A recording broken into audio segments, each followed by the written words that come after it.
Carissime tifose e carissimi tifosi della Roma, je vous souhaite une bonne journée.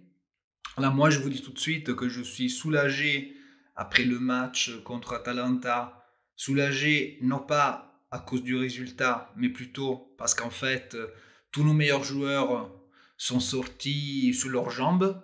Donc, en fait, mis à part Calafiori, malheureusement, on n'a pas eu de blessés. Cela a été un excellent entraînement à la fois tactique, physique, une semaine avant le choc, qui est le match en fait, qui sera le match le plus important de notre saison à ce jour-là. Donc moi je craignais beaucoup ce match. D'un côté parce qu'Atalanta, ils ont gagné, il me semble, 9 matchs sur les 10 derniers. Donc en fait, ils étaient quand même une des meilleures équipes au point de vue de la forme, de l'état d'esprit, de la rapidité. Donc je craignais, donc c'est vrai déjà le choc parce qu'en fait, même au niveau des paris, Atalanta, ils étaient favoris. Et donc d'habitude, les parieurs, en fait, ils ne se trompent jamais. Donc à chaque fois qu'on voit les cotes, en fait, on a une idée, à mon avis, beaucoup plus réaliste, objective de la réalité, pour comprendre sur un match qui est le favori et qu'il est beaucoup moins. Donc en fait, au niveau des cotes, avant le match, Atalanta, ils s'étaient donné gagnants. Et donc finalement, avoir arraché un match nul, c'est pas quelque chose dont il faut être déçu, vu l'état actuel de la Roma et vu le contexte. Moi, je vous rappelle, on est dans un contexte où on prépare une demi-finale. Donc on ne peut pas se concentrer sur le championnat. C'est mon point de vue. Après, moi, je demande pas à ce que tout le monde partage mon avis. Mais voilà, moi je pense que tous ces matchs avant la demi-finale, surtout notamment celui d'hier, ce sont des matchs préparatoires pour en fait le grand défi contre Manchester. Et Atalanta, ils ont eu beaucoup d'occasions, ça c'est vrai. On savait qu'en plus une Roma sans Diawara, en fait, on n'avait pas de véritable filtre devant la défense. Et Villar, Villar, petite parenthèse, techniquement, c'est un des meilleurs joueurs de la Roma. C'est quelqu'un qui a beaucoup de personnalité, malgré son âge, et qui essaye toujours, en fait, de proposer, qui n'a pas peur de dribbler, de prendre des risques. Donc, à mon avis, c'est vraiment un joueur qui a un potentiel immense. Voilà. Et je suis très content qu'il fasse partie de l'effectif de la Roma. En revanche, voilà, pour des matchs contre des clubs en fait qui, comme Atalanta, qui font partie du haut niveau même européen, parce que quand même c'est une équipe qui a joué en quart de finale de Ligue des Champions l'an dernier, éliminée par le PSG à la dernière seconde. Cette année, ils ont posé quelques problèmes en huitième au Real aussi. Donc voilà, c'est une équipe qui a quand même maintenant, c'est une équipe affirmée. Et je vous rappelle que c'est l'équipe qui a éliminé Ajax en Ligue des Champions. Donc avoir éliminé Ajax en gagnant à Amsterdam, comme nous, voilà, à moi, je pense que c'est un exploit au niveau européen. Donc, Atalanta, qui est quand même une équipe qui vise le top 3 du classement italien, c'est une équipe qui pose beaucoup de problèmes. Et Villar, en fait, moi, je pense que quand il doit jouer contre ce genre d'équipe, surtout dans une position de sentinelle, de numéro 6, comme il a fait jouer hier Fonseca, parce qu'en fait, même s'il a été aidé par Cristante, et après sous Cristante, en fait, je vais rajouter quelque chose, mais donc en fait, un milieu ou avec Verretou qui revient d'une longue absence d'un mois, et on le voit, il est petit à petit en train de récupérer sa forme physique, sa meilleure forme physique. Et Villar, en fait, il peut pas, à lui tout seul, avec un Verretou diminué, porter sur ses épaules le milieu de la Roma. Et en fait, hier, on l'a vu. Hier, en fait, surtout en premier mi-temps, Calafiori et Villar, ils ont été complètement dépassés par l'impact physique de Atalanta. Et voilà, donc c'est sûr que hier, un joueur comme Diawara nous a vraiment, on a senti son absence parce qu'il aurait, à mon avis, la Roma aurait eu peut-être un meilleur filtre au milieu et l'équipe aurait été, en fait, à mon avis, beaucoup plus équilibrée. Donc voilà, moi, en ce moment, c'est mon point de vue, hein, Villar, Villar et Pellegrini, ils peuvent jouer au même poste et c'est difficile de jouer avec les deux joueurs sur le terrain, avec Pellegrini, Villar et Verretou. Mais bon, ça n'engage que moi. Donc moi, je pense que c'est vraiment un point faible de la Roma qui, du point de vue défensif, en fait, surtout contre des équipes de haute qualité, ça peut poser problème. Et donc, il y aura forcément des occasions comme hier pour l'équipe adversaire, parce que la défense se retrouve toute seule devant en fait les attaques des adversaires. Donc ça c'est donc je pense que hier l'absence de Diawara, donc je rappelle, ça a été rédhibitoire pour notre équilibre. Et deuxième chose, voilà, j'étais très content de voir, j'ai remarqué que Fonseca en fait changeait un peu son système parce que finalement il est passé à une défense à 4 avec Cristante qui a joué en fait un peu comme véritable sentinelle devant la défense. Et donc l'aide de Cristante a été très important et je pense que ça a été un changement fait quand il a vu la difficulté du milieu de la Roma.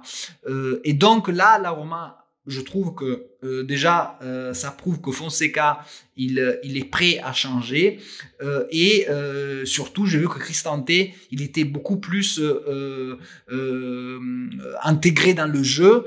La plupart des ballons passaient par lui et j'ai vraiment apprécié son attitude, son état d'esprit, sa capacité à frapper. Donc là, c'est vraiment quelque chose qui, cette année, la frappe de loin, on a peu de joueurs qui sont capables et lui, ça n'est un. Donc je suis très content qu'il ait pu marquer. J'ai apprécié en fait sa joie, avec beaucoup de rage. Et il avait envie vraiment de gagner le match et c'était parmi ceux qui en fait poussaient l'équipe à aller de l'avant dans les 20 dernières minutes. Bon, après on peut me dire Atalanta ils sont restés à 10. Bon, Atalanta c'est le foot, hein. De toute manière une équipe qui n'a fait que donner des coups, un jeu très très agressif. Donc voilà, il y a des cartons jaunes et finalement des cartons rouges. Hein. Donc après, c'est la conséquence d'une attitude des adversaires. Donc nous aussi on est souvent resté à 10 contre 11, donc voilà, ça fait partie des aléas du foot et en fait le match de hier doit nous montrer qu'il faut toujours rester accroché jusqu'à la fin un match, donc ne jamais prendre l'eau, essayer de garder toujours un résultat 1-0 parce qu'après ça peut vite changer. Et donc avec un coup de chance, avec toujours le côté aléatoire imprévu, et donc le match peut en fait changer. Et un match comme hier, où on aurait pu perdre 2-0, 3-0, finalement on a failli le gagner. Donc c'est important que la Roma reste accrochée au match, même quand la Roma prend l'eau, il faut que ils arrivent à ne pas en fait couler. Et d'ailleurs, c'est ce qui s'est passé contre Ajax aussi. Et à l'aller et au retour, ça nous a permis en fait de rester accrochés au match et donc et de riposter. Et parce qu'il y a toujours un moment où l'équipe adversaire est un peu plus prenable. Donc en fait, moi j'espère que la Roma a compris cette leçon, qu'il ne faut pas se laisser aller, qu'il ne faut pas tomber dans le désespoir, dans la déprime qui nous amène en fait à rater toutes les passes, à prendre des mauvaises décisions. Il faut essayer de garder la tête froide et même dans le moment de danger où on se sent complètement dépassé, il faut en fait essayer de, comme on dit en français, faire le dos rond et attendre que la tempête passe pour ensuite riposter.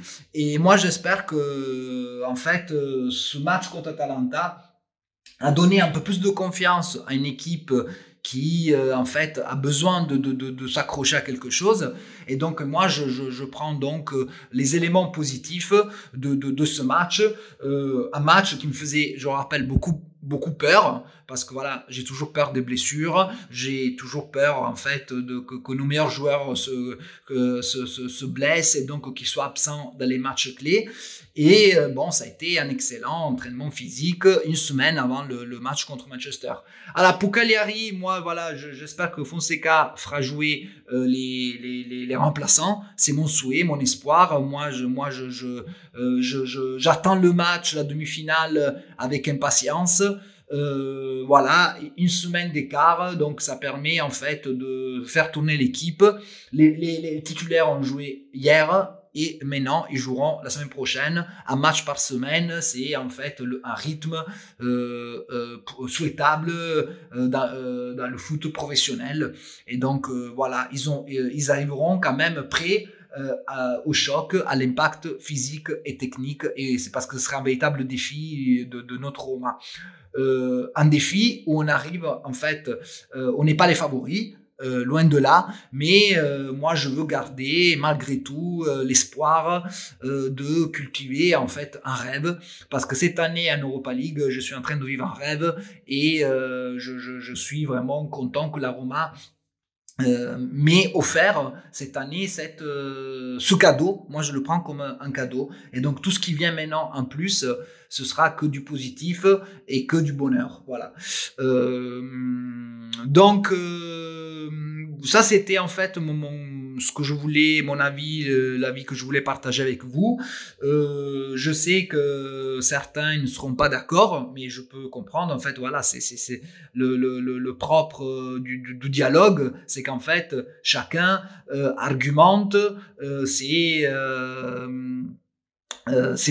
propos, et qu'en fait on pousse la réflexion pour essayer de voir où on peut améliorer l'équipe, et surtout s'il y a au moins des raisons pour garder un peu d'espoir, parce que c'est le but. Je pense qu'on aime tous la Roma, et donc que indépendamment de nos avis et de nos idées, on va tous et toutes être satisfaits si la Roma fait un parcours européen jusqu'à la finale, et ainsi de suite.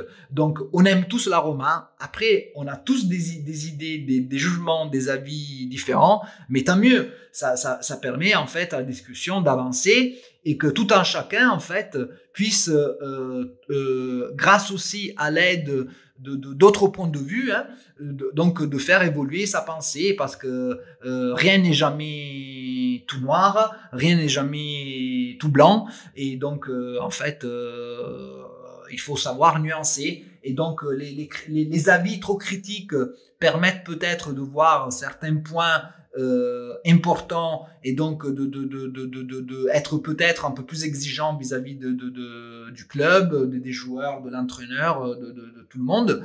Mais parfois aussi les avis un peu moins critiques, ou des avis où en fait on essaie de mettre en exergue aussi les choses positives, parce qu'il y en a toujours. Donc en fait ça permet en fait d'avoir une idée, un tableau moins noir de la situation. Donc voilà. Donc moi je suis très content de discuter avec vous, et d'échanger avec des personnes qui ont un avis différent du mien, parce que je pars en fait de l'idée qu'on aime tous la Roma, et donc on est tous contents si la Roma gagne. Et donc voilà, c'est ça, et ça ça me suffit. Voilà. Donc Forza Roma. Essayons de garder l'espoir. On est à une semaine, même à 6 jours d'un match clé, et voilà, on essaye de rester malgré tout positif. Et moi, le fait que les meilleurs joueurs ceux qui étaient absents, les absents de longue date, comme Smalling, Kumbula, ils ont repris l'entraînement avec l'équipe. Moi, je trouve que c'est une bonne nouvelle. Voilà, une bonne nouvelle. Et pour l'instant, voilà, je préfère retenir les bonnes nouvelles. Dai, Forza Roma, a presto, buona giornata, e ci sentiamo fra qualche giorno.